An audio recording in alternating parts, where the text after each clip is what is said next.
그래야 연습과 실전의 관계가 돈독해지면서. 안녕하세요. 유튜브로 하나를 수능 공부 모르는 방송입니다. 오늘 영상의 주제는 여러분의 연습이 실전 능력을 올려주지 못하는 이유. 물론 연습으로 잘 실전 능력을 올리고 있다면 이 영상을 보실 필요는 없겠습니다. 얼마 전에 인스타 DM으로 질문이 들어왔는데 이런 내용이었죠. 연습은 시키는 대로 혹은 그 이상으로 잘하고 있다. 내가 봐도 엄청 열심히 하고 있는데 그게 실전적으로 모의고사를 딱 볼 때 점수가 안 오른다. 이거 적용이 안 되는 것 같고 이거 잘 안 되는 것 같아서 공부 다 좋지만 연습 방법을 좀 바꿔야 될 것 같다. 뭐 이 정도의 내용이었죠. 근데요 여러분, 연습이 실전 능력을 올려주려면 이 두 가지가 당연히 만족되어야 하지 않을까요? 첫 번째, 그 연습 자체가 실전을 고려한 연습이어야 할 거예요. 너무 사후적인 공부에만 머물러 있다면 아마 곤란하겠죠? 실전에 해당하는 무언가를 더 해줘야 돼요. 지금까지 공부가 의미 없다는 게 아니라 사후적인 거 너무 좋아요. 근데 거기에 추가적으로 실전을 고려한 무언가가 더해지지 않으면 앞에 있는 것들이 실전적으로 적용이 되어서 결과로 나타나기는 아마 쉽지 않을 거예요. 이따가 어떤 실전적인 적용이 필요한지 같이 한번 이야기해 볼 거고요. 두 번째, 말장난 같지만 2번도 반드시 필요하겠죠. 연습을 고려한 실전이 이루어져야 해요. 연습은 연습대로 해놓고 마치 그냥 막연한 능력 향상이 일어났을 거라고 믿죠. 그리고 그 능력, 향상된 능력을 바탕으로 실전에 나아가서 그냥 마음대로 푸는 거예요. 그러면 여러분, 될까요? 실전에서의 점수 향상이 일어날까요?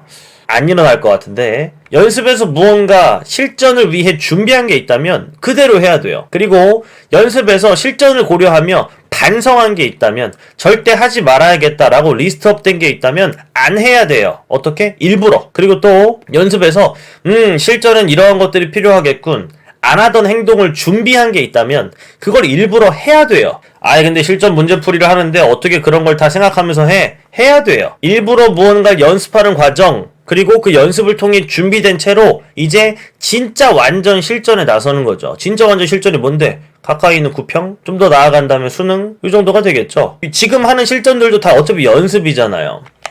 연습을 고려한 실전을 한 다음에 실전을 바탕으로 한 익숙함, 그거에서 어디에 적용을 한다? 진짜 실전에 적용을 하는 이런 단계가 이루어져야 아마 실력 향상이 있을 수 있지 않을까? 이런 생각이 들고요. 이후에는 1번, 실전을 고려한 연습이란 도대체 어떻게 하는 거냐? 2번은 그냥 일부러 그 적용만 하시면 돼요. 1번에서 도출된 내용이 많으면 되는 거니까 그 1번에 대해서 어떻게 해야 되는지, 어떻게 하라는 건지 같이 한번 이야기해보는 걸로 이후 내용 구성해 볼게요. 구독, 좋아요. 자, 비문학에 대해서만 말씀드리고 싶어요. 비문학 1단계, 일반적인 오답노트를 하세요. 조금 더 발전한 이야기를 한다면 그거죠. 비문학 독학 공부법. 제가 채널에 올려놓은 그거대로 하세요. 만약에 줄여서 오답노트만 한다면 이건 반드시 해야 됩니다. 1단계 3가지를 써야 되는데, 첫 번째는 틀린 이유죠.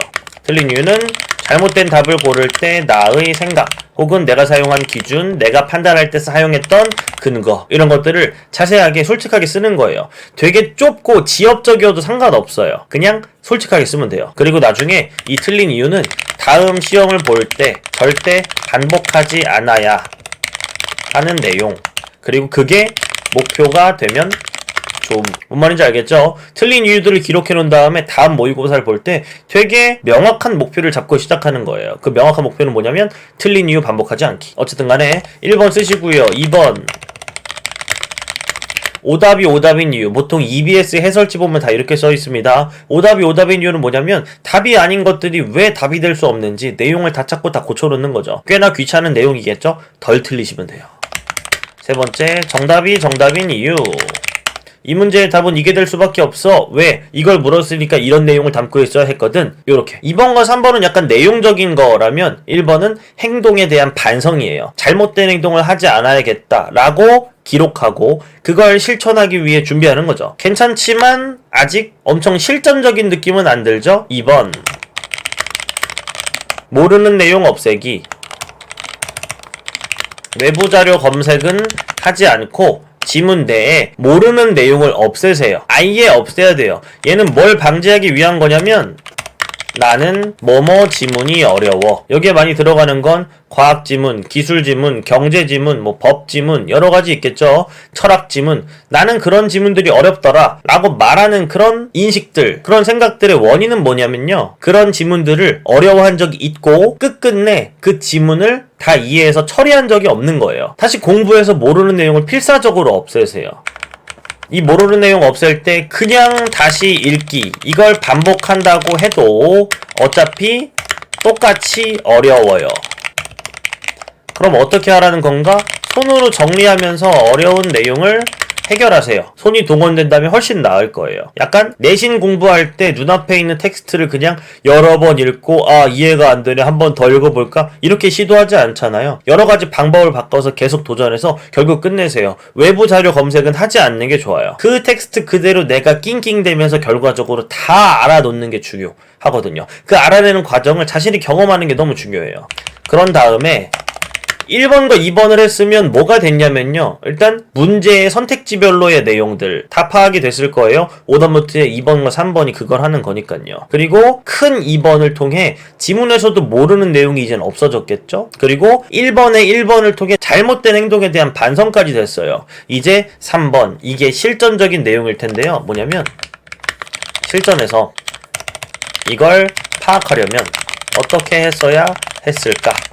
에 대한 내용을 세팅하는 거예요. 약간 정답에 가까운 과정들을 세팅해 놓는 거죠. 단 실전이라는 제약 조건을 언제나 인지한 채 이 내용을 다 알았다. 난 결과적으로 알았는데 이걸 내가 실전에서 파악하려면 어떤 방법을 동원했어야 됐을까? 혹은 어떤 공부가 추가적으로 필요할까? 공부를 해서 어떤 사람이 된 후에 실전엔 어떤 행동을 해야 이것들에 도달할 수 있을까? 난 결과적으로 이 내용을 다 알아야 이 문제를 다 맞을 것 같은데 실전에서 이걸 하면 어떻게 내가 했어야 가능했냐고 를 3번으로 도출해내는 거예요. 근데 이 행동들은 약간 일반적인, 꽤나 일반화된 것이면 좋아요. 일반적인 행동, 일반화된 행동이 뭔데? 예를 들면 이런 거죠. 비례, 반비례 내용이 나왔다. 그러면 비례반비례 내용은 이렇게 파악했어야 됐는데 그걸 내가 놓쳤네. 비례반비례는 꼭 메모해야 되는데 그걸 안 했다. 혹은 분수로 내용이 나왔는데 그 분수를 그냥 무시했다. 분수도 메모하면서 이해하는 게 중요했고 분자와 분모가 있다면 그 분자와 분모의 비례반비례 관계까지 생각하면서 그 지문에 집중했어야 됐는데 내가 그걸 안 했네. 앞으로는 그걸 꼭 해야겠어.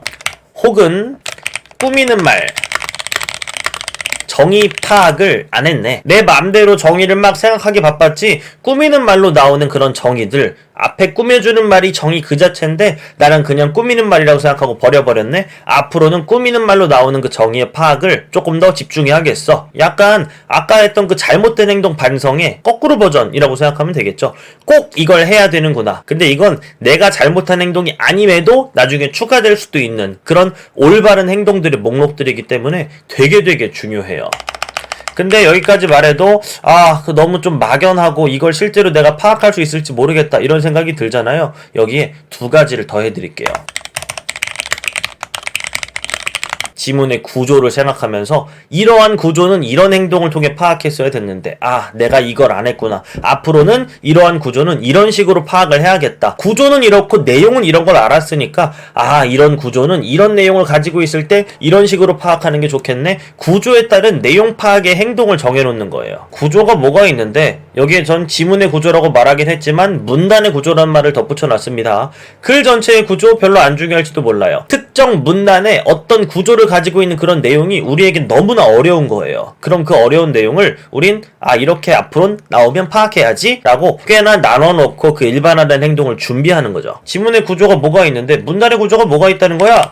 비교대조 보통 많이 나오고요. 또 하나 과정 많이 나와요. 요 두 개가 가장 많이 나오는 내용이고 이 다음부터는 조금 덜 나오는 내용이지만 이런 거 특징과 단점, 문제점이 같이 나오는 경우도 있고요. 또 장점과 단점이 같이 소개되는 경우도 있죠. 혹은 개념과 예시를 통해 내용을 제시할 때도 있고요. 이번에 6평에 많이 나왔던 내용이죠. 또 단순 나열도 있고요. 혹은 아까처럼 꾸미는 말로 나오는 정의일 수도 있고 아니면 그냥 정의하는 개념일 수도 있고 정의된 개념의 나열도 있고요.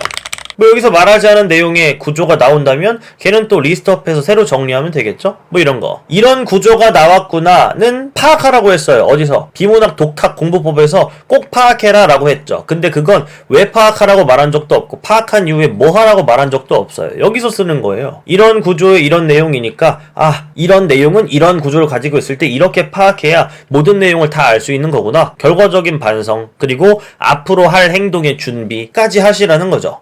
그리고 또 하나 2개를 더 알려드린다고 했잖아요. 마지막 하나는 뭐냐면 메모까지 생각. 어디까지 머리로 파악했어야 했는지 그리고 어디부터는 메모로 처리해서 끝냈어야 했는지에 대한 것까지 생각하면서 실전에선 어떻게 했어야 됐을까? 이 어려운 내용을 내 머리만으로는 안 되는데 메모까지 동원해서 난 실전에서 이 내용을 어떻게 파악했어야 했고 그래야 어떻게 했어야 이 문제를 다 풀고 다 맞을 수 있었을까 하는 고민까지 해서 그 고민까지를 기록해 놓고 그 고민까지를 머릿속에 저장해 놓는 그 과정 그게 바로 실전을 고려한 연습이 될 거예요. 여기까지 다 했다면 꽤나 얻어가는 게 많을 테니 얻어가는 게 뭐죠? 절대 하지 말아야 되는 행동 그리고 몰랐던 내용을 알게 되면서 나는 이런 지문을 어려워해 라는 상태에 빠지지 않게 된 그런 어떤 다행인 상황들의 축적 그리고 또 반드시 앞으로는 해야 되는 그런 행동들에 대한 어떤 준비까지 끝났잖아요. 그러면 이후에 뭘 하면 되죠? 이 연습을 고려한 실전을 하시면 돼요. 그동안 해왔던 것 중에 하지 말기로 했던 건 절대 안 해야 되고요.